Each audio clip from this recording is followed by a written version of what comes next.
მოგესალმებით, თქვენ უყურებთ Talk to Regions სოლიდარობა მზია მადლობელს და ყველა სინდისის პატიმარს. თავარი არხის მაუწყებლობა დღეს საბოლოოდ შეწყდა ინფორმაციას საკუთრივ არხი ავრცელებს. გავრცელებული ინფორმაციის მიხედვით ამ ეტაპზე მთავარი არხის სოციალური ქსელები და ვებგვერდი განაგრძობს მუშაობას. როგორც მედია ორგანიზაციაში მიუთითებენ, არხის ერთ-ერთმა დამფუძნებელმა ფინანსური კრიზისი ხელოვნურად შექმნა.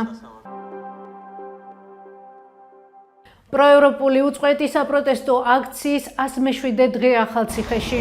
მოქალაქეები რუსთაველის ძეგლის მიმდებარედ კვლავ შეიკრიბნენ ისინი უკანონოდ დაკავებული ჟურნალისტის, მზია ამაღლობელისა და სინდისის ყველა პატიმრის განთავისუფლებასა და ახალი არჩევნების ჩატარებას ითხოვენ. როგორც აცხადებენ, პროტესტს მანამ არ შეწყვეტენ, სანამ მათი მოთხოვნები არ დაკმაყოფილდება.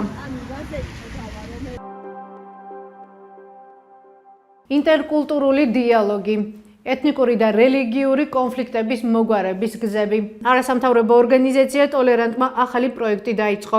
ორგანიზაციის ხელმძღვანელის ცირამ ესხიშვილის თქმით, პირველ ეტაპზე დაიგეგმა ახალგაზრდული ბანაკი, რომელიც ახლა მიმდინარეობს.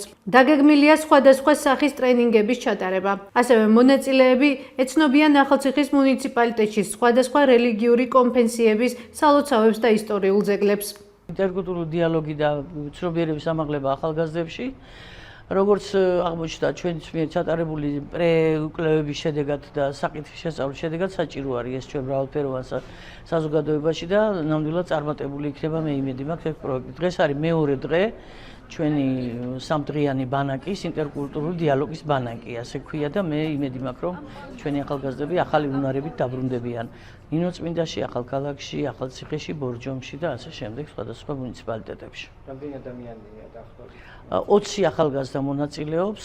ჩვენ გვაქვს ძალიან კარგი გაგრძელებები, მერე გვექნება კულინარიული დიალოგი, მრავალფეროვანი კულინარული დიალოგი, გვექნება ციფრული მრავალფეროვანი მუზეუმი უნდა გავაკეთოთ ასევე ამ პროექტის ფარგლებში და ამით დასრულდება ჩვენ რა პროდუქტებსაც მივიღებთ. არასთავარია ეს საქმიანობები აუცილებლად უნდა გაგრძელდეს, იმიტომ რომ საჭიროა საზოგადოების ყველა ფენაში ამაღლდეს ინტერკულტურული მგრძნობელობა. სხვანაირად ჩვენ ერთად ამდენი განსხვავებული ჯგუფი ვერ ვიცხოვრებთ. ნინოწმინდის მუნიციპალიტეტის სოფელ თორიაში და ყაურმაში შიდა გზების რეაბილიტაცია იგეგმება, რისთვისაც მუნიციპალიტეტის მერია 1.200.000-მდე ლარის დახარჯვას გეგმავს. ინფორმაცია სახელმწიფო შესყიდვების ვებგვერდზეა გამოქვეყნებული.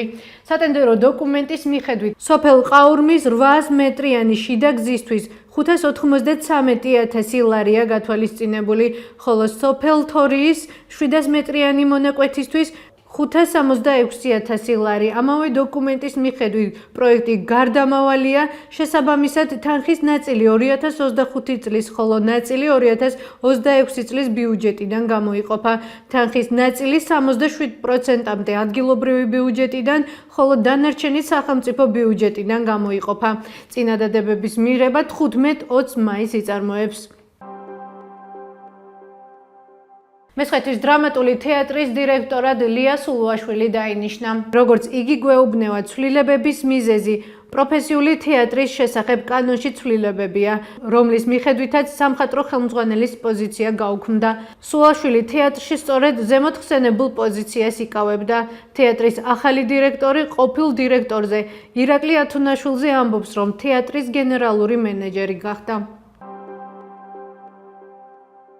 ეს იყო ჩვენს ხელთ არსებული დღევანდელი ბოლო ინფორმაცია. მეტი და დეტალური ინფორმაციისთვის ეწვიეთ ჩვენ ვებ და Facebook გვერდს. გმადლობთ რომ გვიყურებთ. ხვალამდე.